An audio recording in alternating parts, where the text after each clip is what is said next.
Juventus kick off in a few hours their game against Bologna, but Max Allegri won't be there, he won't be on the bench after being sacked less than 48 hours after they won the Coppa Italia. Gab, what happened and what comes next? This is an unbelievable story. So first of all, Paulo Montero, the former Uruguayan hard man, will be on the bench for Juve.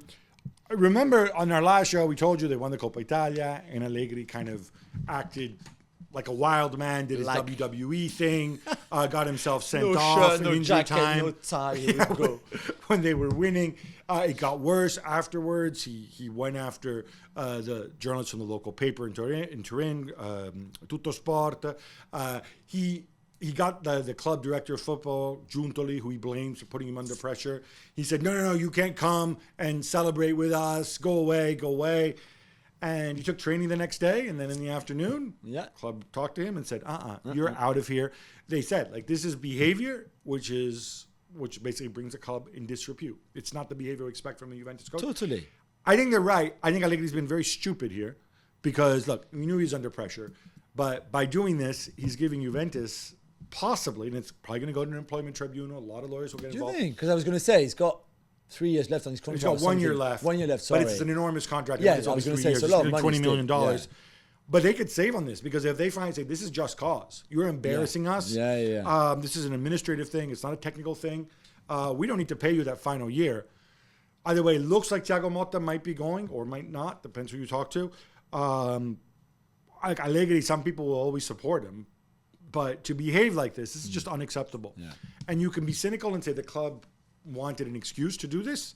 We've seen other managers behave really badly and clubs back them. But he completely misread the situation. Yeah. Inter celebrate their Serie A title at San Siro, Gab, with a big party after the 1-1 draw with Lazio this weekend. But Gab, one of the guys who wasn't there was the club president, Steven Zhang, who could soon be losing the club. Yeah, in fact, he hasn't been to Italy in more than a year, and some people say that there might be legal reasons for that. Yeah. So basically, as we've told you many times, they borrowed something like $400 million from a fund called Oaktree, who are also minority investors in the club. That money comes due today, the 20th of May. Now, today is a national holiday, apparently in Luxembourg, which is where sort of the financial vehicle that they're using to do this deal. So it might not happen until tomorrow. We had told you how they thought they had another investor lined up to get another loan. It's not clear. We could end up in a situation where Oaktree takes over that 68% of the club that Steven Zhang and his family own. I don't think it's a disaster for Inter, and people are going to draw parallels with Milan when Elliott took over. I think it's very different. Oaktree aren't Elliott, but more importantly, Milan aren't Inter. Inter are in a much better situation than Milan were when they took over. But stay tuned. It seems crazy that they win the title and now they're in this situation.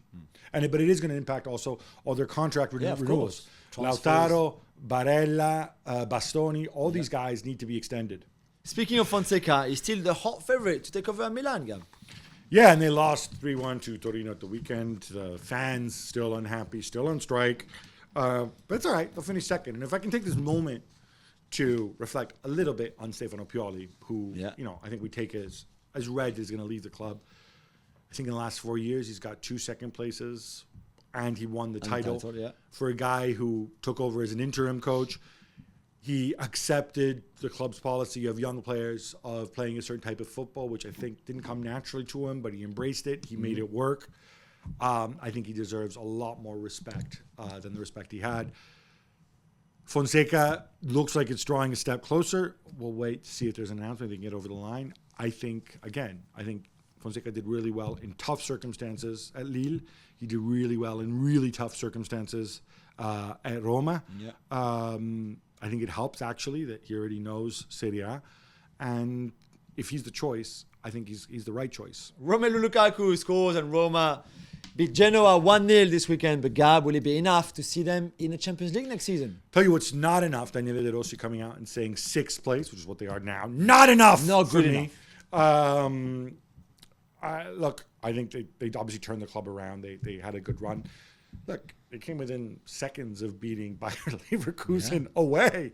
I just going down this route because it's so complicated now for reasons that I don't need to get into. But with Atalanta beating Lecce, Atalanta who've had a phenomenal season. Of course, they're going to play in the Europa League final against Bayer Leverkusen.